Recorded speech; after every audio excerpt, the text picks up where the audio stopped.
한번 따라합시다. 때를 알고 사는 인생이 되자. 때를 알고 사는 인생이 되자.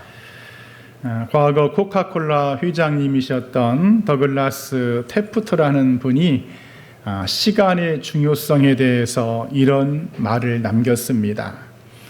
1년의 가치를 알고 싶으면 입학시험에 떨어진 학생에게 물어봐라. 1년이 얼마나 짧은 시간인지를 알게 될 것이다. 한 달의 가치를 알고 싶으면 조상한 산모에게 물어봐라. 그 한 달이 얼마나 슬픈 시간인지를 알게 될 것이다. 일주일의 가치를 알고 싶으면 주간지 편집장에게 물어봐라. 그 일주일에 얼마나 많은 업무들이 일들이 처리되는지를 알게 될 것이다. 한 시간의 가치를 알고 싶으면 이제 막 사랑에 빠진 연인에게 물어봐라. 그 한 시간이, 그 기다리는 시간이 얼마나 긴지를 알게 될 것이다. 1분의 가치를 알고 싶으면 기차를 놓친 사람에게 물어봐라. 1분이 얼마나 소중한 시간인지를 알게 될 것이다. 1초의 가치를 알고 싶으면 교통사고를 피한 사람에게 물어봐라. 그 1초가 삶과 죽음을 가를 수 있는 시간이라는 것을 깨닫게 될 것이다. 코카콜라 유명한 회장님이 했던 말입니다. 여러분, 우리 인생에 있어서 물론 중요한 것들이 많이 있지만은 시간만큼이나 소중하고 중요한 것도 별로 없지요. 그래 오늘 저나 여러분들은 나에게 주어진 시간들, 어린이들은 어린이 시대의 시간, 청소년기는 그때의 시간, 청년은, 장년은, 또 노년은 그들에게 주어진 그 시간들을 여러분 가치 있고 소중하게 사용해야 할 줄 믿습니다. 여러분, 성경은요, 시간에 대하여 말씀할 때에 시간의 주인은 하나님이라고 가르쳐 줍니다. 한번 따라 합시다. 시간의 주인은 하나님이다. 특별히 시간에도요, 종류가 3가지가 있습니다. 먼저는 달력상의 시간이 있어요. 하루 24시간, 1년 365일, 이것은 달력상의 시간입니다. 인간이 만들어서 여기까지 지금 그 시간이라고 하고 우리가 규정해서 지키고 있는 거예요. 그런가 하면 생물학적인 시간도 있습니다. 마치 기러기들이 철이 바뀌면 움직이듯이 연어들이 그 철이 바뀌면 이동해서 알을 낳는 것처럼 때가 되면 꽃이 피고 열매를 맺는 자연학적인 생물학적인 시간도 있습니다. 그런데 이런 모든 이 두 종류에 속하지 않은 시간이 있는데 바로 그 시간이 하나님의 시간, 영적인 시간이라는 것이죠. 그래 전도서 3장에 보면 이런 말씀 있죠. 범사에 기한이 있다. 천하 만사가 다 때가 있다. 시간이 있다는 것이죠.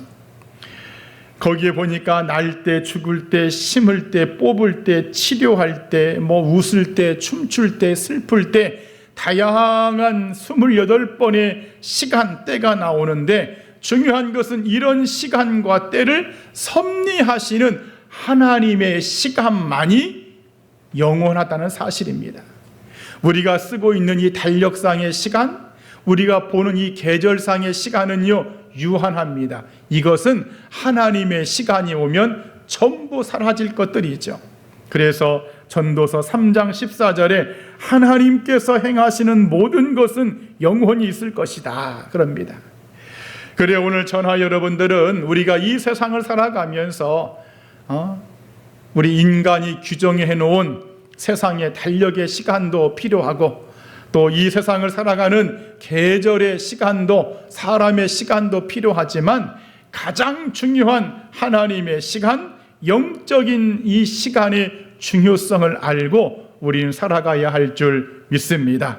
그래 오늘 이 시간에는 본문을 가지고 때를 알고 사는 인생이 되자라는 말씀으로 증거할 때에 여러분 우리의 삶이 실패자가 아니라 진정한 참된 시간의 때를 살아가는 인생의 승리자들이 되기를 주님의 이름으로 간절히 축원드립니다. 자, 때를 알고 사는 인생이 되자 첫 번째 말씀은 한번 따라 합시다. 자다가 깰 때 힘을 알자. 자, 우리가 오늘 첫 번째 본문 읽었지요. 그러므로 우리는 다른 이들과 같이 자지 말고 오직 깨어 정신을 차릴지어다 그럽니다. 로마서 13장 11절에는 자다가 깰 때가 벌써 되었다 이런 말씀도 있습니다. 오늘 저나 여러분들은 주님이 오시면 전부 기쁘게 맞이할 수 있는 깨어있는 신앙들이 되기를 축원드립니다. 마태복음 24장에는요 우리가 잘 아는 대로 마지막 때의 현상들을 주님이 알려주시는데 사람들이요 노아의 때와 같이 먹고 마시면서 세상 즐거움에 취해 있고 심지어 홍수가 나서 죽기까지 깨닫지 못했다는 아주 경고의 말씀을 주고 있습니다. 그러면서 앞으로도 이러한 일들이 마지막 때에 이루어질 텐데 어떻게 이루어지느냐? 두 사람이 밭에 있지만 한 사람은 데려가고 한 사람은 버려둠을 당한답니다. 두 여자가 서로 맷돌질을 하는데 한 여자는 데려가고 한 여자는 땅에 버려둠을 당할 것이다. 이렇게 말씀을 주고 있지요. 그러면서 주님께서 그러므로 깨어 있으라. 어느 날에 너희 주가 임할는지 너희가 알지 못함이니라. 여러분 지금의 이 시대는 잠을 자다가도 여러분 다시금 깨어 있어야 될 시간임을 여러분 믿습니다. 제가 전에도 드렸던 말씀이 하나 있어요. 이 지구는 자동차로 말하면 40년 된 자동차라고 말씀을 드렸어요. 그래서 이상 기온 현상들이 지금 이 지구에 얼마나 많이 일어난지 모릅니다. 우리가 뉴스를 다 찾아보지 않아서 그렇지 정말 엄청난 그런 자연재해들이 지금 너무 많습니다. 폭설과 가뭄과 홍수와 지진과 여러분 그래서 이 우리나라 같은 이 사계절이 뚜렷한 나라도 점점 이 기상학자들이요 이 우리나라가 나중에는 저기 동남아처럼 열대야 지방으로 바뀔 거라는 그런 여러분 추측도 하고 있습니다. 예측도 하고 있습니다. 그래서 지금 유럽 같은 나라는 어떤 지역은 그 나라 전체가 물에 잠겨서 사라져가지고 국토가 없어지는 나라도 있습니다. 그래 유럽에서 지금 막 탄소 배출을 줄여야 된다. 그래서 요즘에 전기차가 여러분 나오는 이유도 바로 그런 이유죠. 하지만은 그렇다고 할지라도 인간의 문명을 이 자연의 정화 시스템이 못 따라갑니다. 앞으로 가면 갈수록 이 지구는 병들고 아플 것입니다. 중요한 것은 이런 모든 자연의 현상들이 주는 신호가 뭐냐는 거예요. 주님의 때가, 주님이 오시는 때가 가까이 왔다는 것을 알려주는 신호들이죠. 그래 우리는 이 자다가 우리가 왜 깨야 되느냐? 목사님 왜 자다가 잠을 깨야 됩니다? 우리 육신의 잠을 말하는 것이 아니라 영적인 잠을 말하는 것이죠. 이 시대를 분별하고 지금의 때가 어떤 때인지를 내가 정확히 인식하면서 아 그렇구나. 지금의 때를 보니까는 주님이 오늘 밤에 온다고 해도 아무런 문제가 되지 않는 때구나. 노아의 홍수 때와 같이 그냥 먹고 마시면서 이 땅에 매여서 살아서는 안 되겠구나. 아 내가 깰 때구나라고 여러분 그렇게 인식하는 것이 중요한 줄 믿습니다. 여러분들 절대로 영적인 잠을 자지 않기를 축원드립니다. 특별히 베드로전서 5장 8절은요 이런 말씀 우리가 잘 알죠. 근신하라 깨어라 너희 대적 마귀가 우는 사자와 같이 삼킬 자를 찾고 있다는 거예요. 삼킬 자. 여러분 로마가 망했어요. 1000년의 로마가 망했습니다. 지금으로 말하면 미국이 망한 겁니다. 그 로마가 망해가던 시기에 성직자들이 여러분 무엇을 한 줄 아십니까? 성직자들이요 그들의 논쟁과 주요 토론이요 이런 겁니다. 사람이 천사를 업을 수 있을까? 천사의 무게는 얼마나 될까? 몇 그램? 0. 몇몇 그램일까? 바늘이 여기 있는데 이 바늘 끝에다가 천사가 가벼우니까 이 천사를 이 바늘 끝에 올릴 수 있을까? 이런 나라가 망해가고 있는데 이런 허황된 논쟁을 가지고 여러분 그렇게 서로 싸우고 그것이 맞느니 틀리느니 그랬다는 거예요. 러시아가요 공산혁명을 일으켜서 엄청난 군중 백성들을 학살했습니다. 거의 1,000만 명 가까운 우리나라의 5분의 1의 국민 여러분을 학살당했어요. 그랬을 때에 그 러시아의 성직자들이 무슨 짓을 했느냐? 우리가 황금색 가운을 입어야 될까? 아니면 붉은색 가운을 입어야 될까? 여러분 그걸 가지고 논쟁을 벌였다는 거예요. 백성들이 900만 명, 1000만 명 가까운 백성들이 지금 총살당해서 그런 학살이 일어나는데 복음의 진리를 전하고 회개를 촉구해야 될 그리스도인들이, 기독교인들이 이런 짓을 했다는 것이죠. 그래 신학자 리처드 하버스이라는 사람이 이런 말을 했습니다. 우리 기독교가 그리스 나라로 건너가서는 철학이 되어버렸고 우리의 복음이 유럽으로 건너가서는 문화가 되어버렸고 우리의 복음이 미국에 건너가서는 기업이 되었다는 거예요. 여러분 우리 한국의 교회, 한국의 목회자, 한국의 그리스도인들 여러분 깨어 있어야 할 줄 믿습니다. 아멘. 영적인 잠에 빠지면 여러분 안 된다는 것이죠. 마귀는요 저나 여러분들을 잠에 그냥 깊게 빠지기를 그냥 원하고 있습니다. 그래 얼른 자라, 좀 더 자라, 좀 더 자라. 아주 부추겨서 잠을 채웁니다. 그러나 예수님은 경고하시죠. 무슨 소리냐? 깨어 있으라는 거예요. 오늘 이 주일에 나오신 여러분들 다 깨어 있는 줄 믿습니다. 우리는 사명의 잠을 자면 안 됩니다. 우리는 직분의 잠을 자면 안 됩니다. 기도의 잠을 자면 안 됩니다. 나에게 주어진 그 일을 감당하기를 축원드립니다. 그래 마가복음 13장 35절에 집주인이 언제 올는지 혹 저물 때 혹 밤중에 혹 새벽에 너희가 알지 못하기 때문에 너희는 항상 깨어있으라는 거예요. 여러분 분명 우리의 육체는 잠을 자야 되죠. 여러분 육체는 여러분 잠을 자야 됩니다. 그러나 어떠한 일이 있어도 영적인 잠은 빠지지 않기를 바랍니다. 혹여 하나님 내가 지금 나의 상태를 보니까 교회도 가기 싫고 기도하기도 싫고 뭐 그냥 일도 하기 싫고 내가 영적인 잠을 자고 있는 것 같습니다. 얼른 깨시기를 바랍니다. 한번 따라합시다. 얼른 깨자. 스스로에게 여러분 얼른 일어나라고 여러분 외치시기 바랍니다. 그래야지 그 잠에 빠지면은요 마귀의 올무에 걸려서 더 시들시들해지고 그의 삶은 더 나락으로 떨어질 수밖에 없습니다. 오늘 우리 신실의 모든 성도들 우리는 때를 알고 사는 인생이 되어야 되는데 바로 지금의 때가 자다가 깰 때임을 알기를 간절히 축원드립니다. 그리고 두 번째 때를 알고 사는 인생이 되자 말씀은 따라합시다. 은혜 받을 때임을 알자. 자, 오늘 우리가 두 번째 본문 고린도후서 6장 2절을 읽었습니다. 보라 지금은 은혜 받을 만한 때다.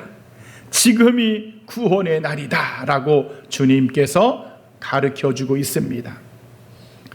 우리가 이 말씀 너무 잘하는 말씀이죠. 지금이 은혜 받을 만한 때다. 자, 그런데 여러분 이 말씀이 좀 피부에 와 닿나요? 저는 여러분들에게 이 말씀을 설교하면서도 성도들이 피부에 와닿지 않는다는 것이 느껴집니다.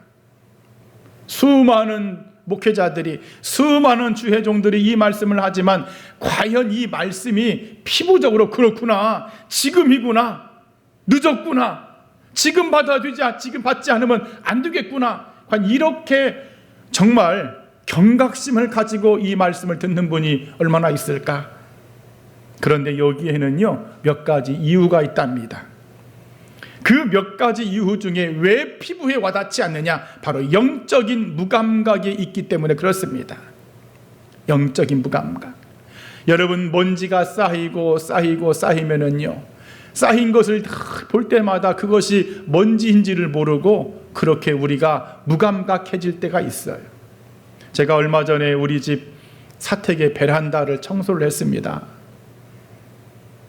이사를 와가지고 한 번도 베란다 청소한 적이 없어요. 유리창문을 그냥 언뜻 이렇게 보면 그냥 멀쩡해 보입니다. 깨끗해 보여요. 그런데 청소를 한번 시작했는데 무려 100매짜리 물티슈를 4통을 허비했습니다.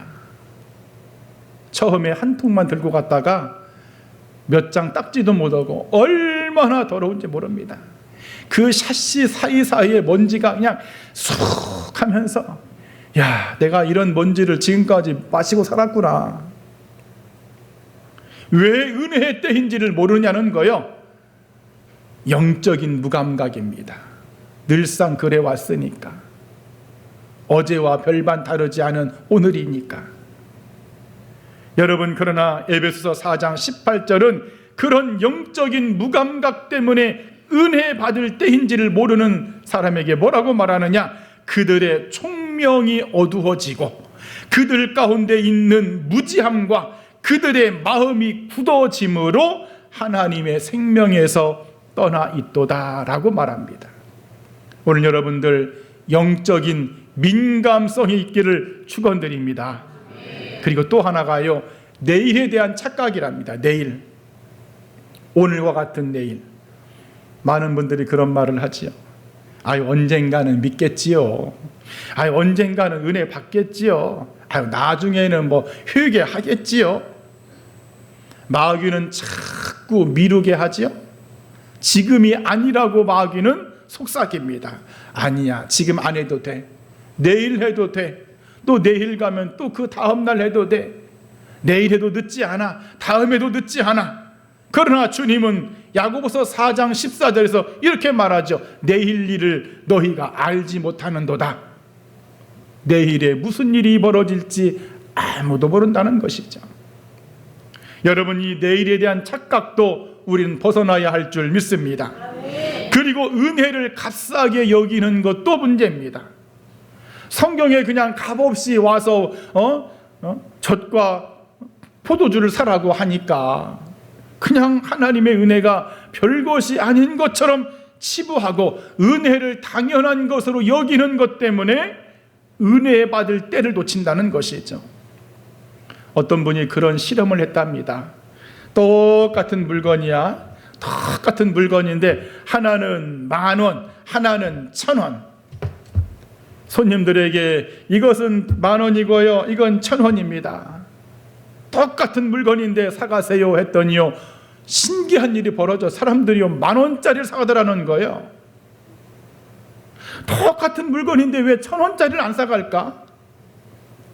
사람의 마음 속에요, 저 1,000원짜리는 저기 보기는 저렇게 생겼어도 저거 문제가 있는 하자 있는 제품일 거야. 그러니까 싸게 팔지. 괜히 사갔다가 저거 문제 생기면 안 되니까 이왕 살 거 좋은 거 사자 하라고 여러분 비싼 돈을 지불하고 사가더랍니다. 어쩌다가 1,000원짜리를 지운 사람도 야, 오늘 득템했다, 오늘 그냥 10,000원짜리를 1,000원 샀다, 신난다, 기쁘다, 그러고 가는 것이 아니라 가면서도 근심 걱정 충만해서 야, 이거 집에 가서 이거 또 고장난 거 아니야? 그러고 가더랍니다. 여러분, 우리 기독교가 값없이 은혜를 준다고 하니까 여러분 너무나 진짜 그것이 값이 없는 줄 알아. 저기 무당집만 가도 복채로 3만 원, 5만 원씩 줘야 되고, 저 불당만 가도 시주한다고 돈인 사람들은 막 몇 억씩 갖다 바치면서 자신의 내세를 위해서 하는데 우리는 다 오라고 하니까 은혜를 값없이 여기는 거야. 그러니까 아이고 저것은 싼 은혜네, 굳이 받을 필요가 없네, 그러고 안 받더라는 것이죠. 그리고 또 하나가 분주한 일상입니다. 지금은요 다 바쁩니다. 사람들이, 애들도 바빠요. 돈 벌기 바쁘고 먹고 살기 바쁘고 공부하느라 바쁘고 취미생활하느라 바쁘고, 여러분 지금 취미생활 말도 못합니다. 자전거 한 대에 막 1,000만 원은 기본이요. 여러분들, 제가 아는 집사님도요, 자전거가 3대가 있는데 다 1,000만 원, 1,500만 원, 바퀴 한 짝이 독일제 700만 원이랍니다. 그걸 타고 다니면서 막 전국을 산에 다니면서 사진을 찍어서 올리는데 진짜 한 대 때려주고 싶더라고. 그냥 그런 거 하니라고 은혜 받을 때가 여러분 놓치는 거예요. 여러분, 이런 때에 우리는 은혜 받을 때를 놓치지 않기를 축원드립니다. 가장 중요한 은혜는요, 따라합시다. 구원의 은혜다. 또 하나, 성화의 은혜다. 우리는 어떤 은혜를 절대로 놓치면 안 되냐? 구원의 은혜와 성화의 은혜를 놓치면 안 됩니다. 더 많은 은혜들도 있지만은, 여러분, 구원의 은혜, 하나님이 왜 2025년도에 이 대한민국 땅에, 인천 땅에, 이 계항구에, 인천 신실교회에 나를 세웠을까? 그것은 지금 이때에 너의 구원이 성취되어야 된다는 하나님의 역사가 있는 겁니다. 네가 지금 이때에 나를 믿지 않으면 너의 구원의 때는 존재하지 않는다는 거예요. 그래서 우리는 구원의 때를 절대로 놓치지 말아야 할 줄 믿습니다. 그리고 자라고 성장하는 성화의 때도 놓치면 안 됩니다. 여러분, 어린 아이들도 자랄 때가 있습니다. 여러분, 우리가 종종 그런 말 하죠. 아이고, 애기 너무 예쁜 애기 보고 그냥 딱 요만큼만 되라고. 한 5살 때가 가장 예쁜데 그냥 너 이대로 그냥 성장이 멈췄으면 좋겠다고. 여러분, 진짜 멈추면 큰일 납니다. 자라야 됩니다. 여러분, 구원은 첫 단추라고 한다면 성화는 단추를 꿰어서 가는 과정입니다. 나 구원받았습니다, 나 이 구원의 은혜에 있습니다 라고 거기에 머물러 있다가는 큰일 납니다. 구원의 은혜 다음에는 점점 예수님을 닮아가는 성화의 은혜대로 내가 진행이 돼야 됩니다. 우리 신실의 모든 성도들, 구원의 은혜에 멈추지 않고 지속적으로 계속적으로 성화의 은혜를 받는 그 시간의 때를 놓치지 않기를 축복합니다. 미국의 유명한 부흥 강사 무디 목사님 이야기를 하나 소개합니다.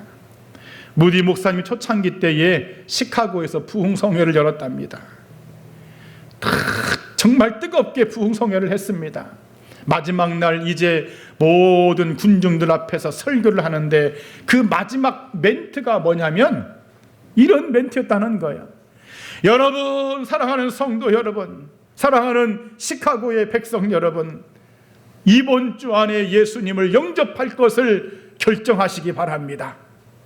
오늘 집에 가서 깊게 한번 생각해 보시기 바랍니다. 그게 마지막 멘트였답니다. 그리고 돌려보냈는데 그날 밤에 시카고에 대형 화재가 발생했습니다. 도시 전체가 불타버렸어요. 문제는 그 부흥성회에 왔던 그 군중도 그 속에 포함되어 있는 거예요. 죽은 사람들 중에는 그 부흥 집회에 와서 무디 목사님의 말을 들었던 사람들이 여러분 많았다는 것이죠. 만일에 그때 무디 목사님이 여러분 지금 구원받아야 됩니다, 지금 이 순간 은혜 받아야 됩니다 라고 무디 목사님이 말을 했더라면, 여러분 지금 결단하시기 바랍니다, 그렇게 결단을 촉구했더라면 얼마나 좋았을까.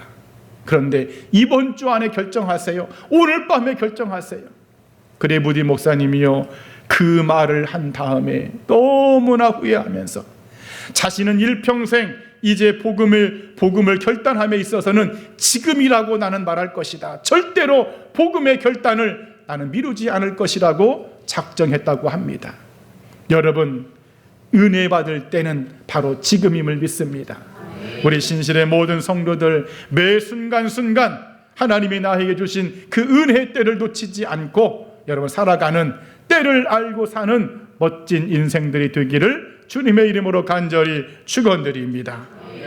마지막 세 번째, 때를 알고 사는 인생이 되자. 따라합시다. 세월을 아낄 때임을 알자. 오늘 본문 세 번째 골로새서 4장 5절이죠. 의인에 대해서는 지혜로 행하여 세월을 아끼라. 18세기 미국의 대각성 운동의 인물이었던 조나단 에드워드라는 분이 계십니다. 이분이 젊은 날에 하나님을 뜨겁게 영접했어요. 그리고는 하나님과 자신과의 일종의 서약서 같이 70가지 신앙 결심문을 만들었답니다.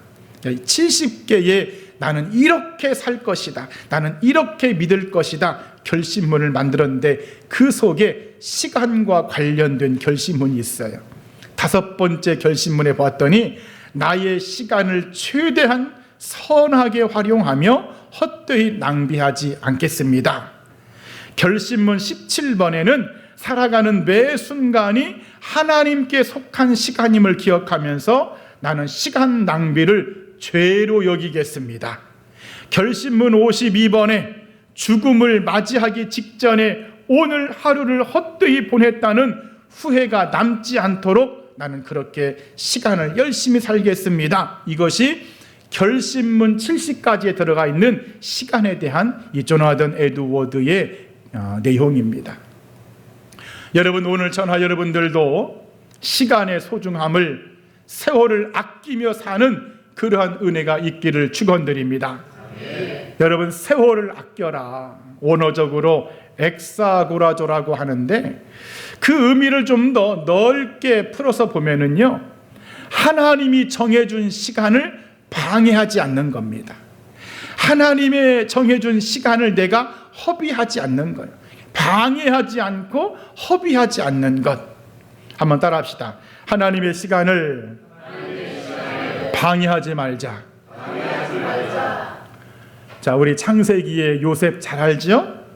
요셉이 형들에게 팔렸습니다. 나중에 억울하게 감옥에 들어갔어요. 감옥에 들어가서 보니까 왕궁에서 술 맡은 관원장과 떡 맡은 관원장이 무슨 죄인지 모르겠지만 감옥에 들어왔습니다. 이 두 관원장이 꿈을 꾸었어요. 꿈을 해몽이 안 돼서 번민하니까 요셉이 꿈을 해몽해 주지요.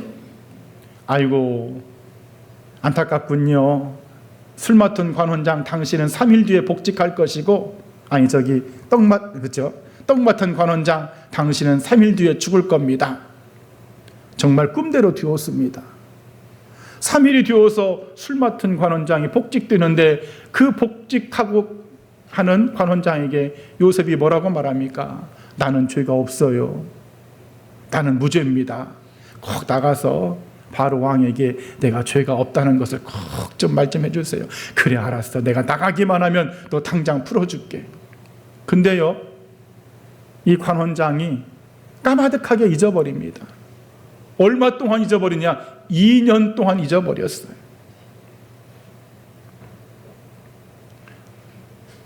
그런데 여기에 중요한 하나님의 시간이 있습니다. 만약에 술 맡은 관원장이 나가자마자 왕이시여, 내가 오늘 기가 막힌 일을 보았습니다. 술을 따라주면서 그 감옥에 그 히브리 청년 요셉이라는 청년이 있는데 보디발 장군의 그 종 있잖아요. 근데 그 녀석이요, 꿈을 얼마나 잘 해몽하는지 그냥 그대로 맞았습니다. 그리고 그 사람은요, 죄가 없습니다. 제가 봐도 죄가 없는 아주 깨끗한 청년입니다. 그렇게 해서 바로가 그래? 그런 청년이 감옥에 있으면 안 되지. 당장 풀어줘라. 만약에 여러분 그렇게 됐더라면 요셉은요, 다시 보디발 장군의 집으로 가야 됩니다. 장군의 노예로 살아야 되고요. 그러면 장군의 부인이 내버려 뒀을까요? 아마 눈에 가시같이 여기면서 어쩌면 요셉을 죽였을지도 모릅니다. 그런데 하나님은요, 요셉이 나와야 될 때를 알고 있었던 거예요. 바로가 꿈을 꾸었을 때, 그 꿈이 해몽되지 못해가지고 번민했을 때, 바로 그때 요셉이 꿈을 해몽하고 나와야 될 때를 주님은 알고 있었기 때문에 주님의 때가 그렇게 작동한 겁니다. 근데 여기에서 중요한 것이 뭡니까? 요셉이 그런 하나님의 때에 대하여, 그 시간에 대하여 낭비하지도 않고 방해하지도 않았다는 것이죠. 열심히 노예 생활 10년 하고 열심히 감옥 생활을 합니다. 자신의 억울함을 토로하면서 술 맡은 관원장 원망하지도 않습니다. 그냥 하나님이 하시는 때에 모든 것을 맡기며 하나님의 시간을 방해하지 않고 그렇게 살아갔더니 나중에 애굽의 총리가 되었다는 것, 이것이 여러분 세월을 아끼는 겁니다. 우리가 살다 보면 뭔가 될 듯하면서도 안 될 때가 분명히 있습니다. 여러분, 그럴 때에 실망하지 않기를 축복합니다. 왜 그렇습니까? 나는 몰라도 하나님은 다 압니다. 하나님은 다 알고 계십니다.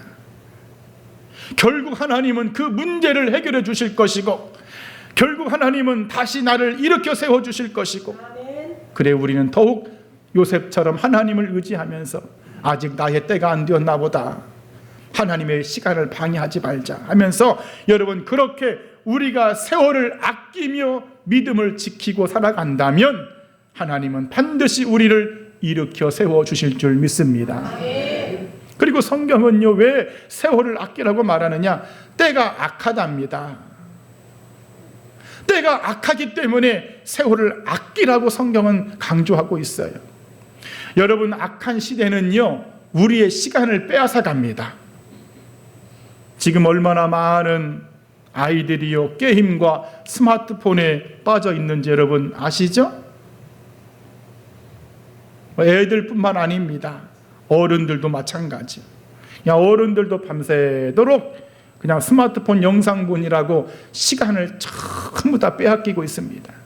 악한 시대이기 때문에 그렇습니다.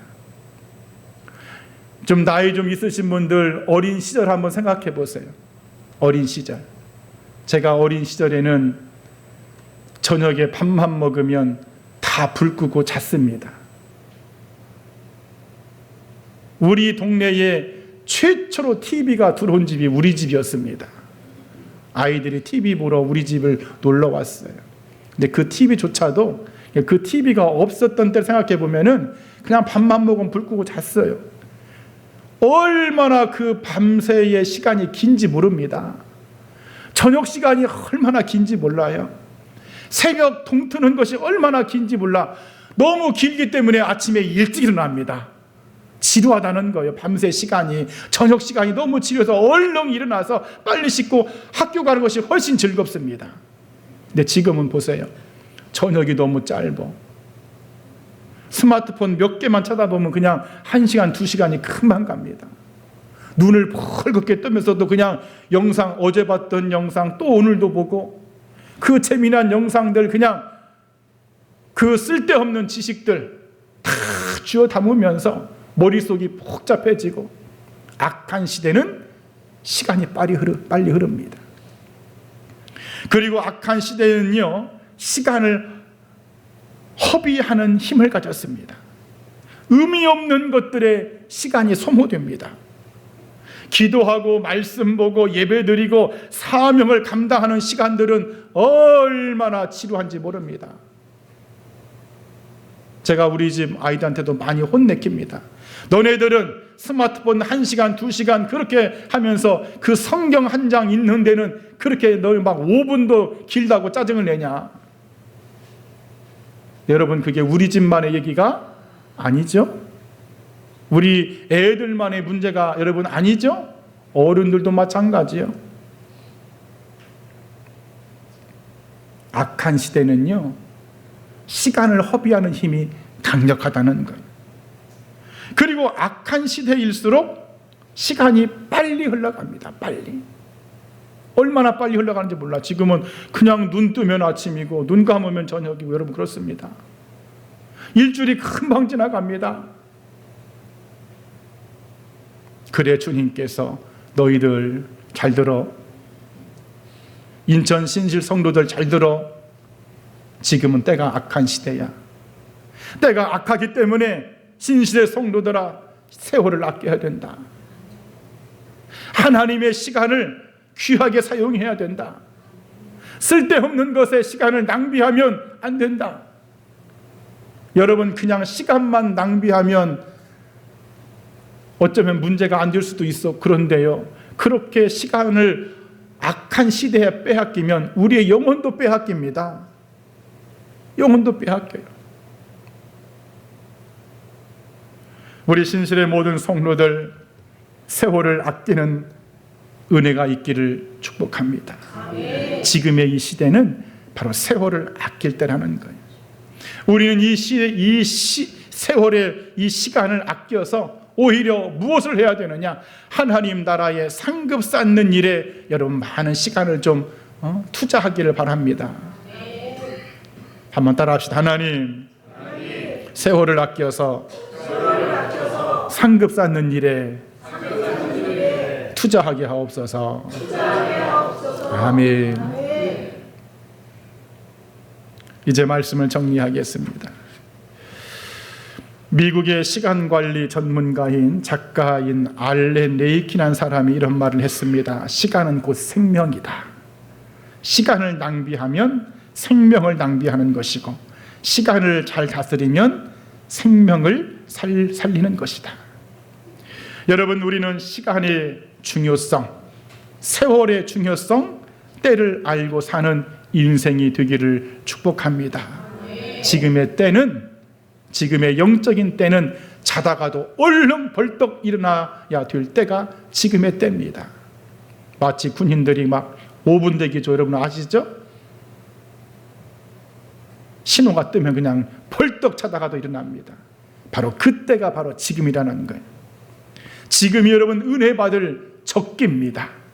내일은 없습니다. 여러분 항상 매 순간순간 은혜의 때를 놓치지 않기를 바랍니다.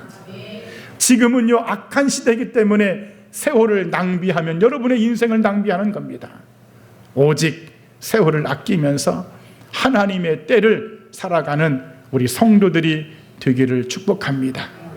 하나님의 시간으로 살아가는 사람, 주님이 정한 시간의 때를 열심히 사는 사람, 반드시 하나님이 요셉처럼 축복해 주실 줄 믿습니다. 응답해 주시고 요셉처럼 역사해 주실 줄 믿습니다. 이런 은혜가 있기를 이 아침에 주님의 이름으로 간절히 축원드립니다. 아멘. 기도하겠습니다.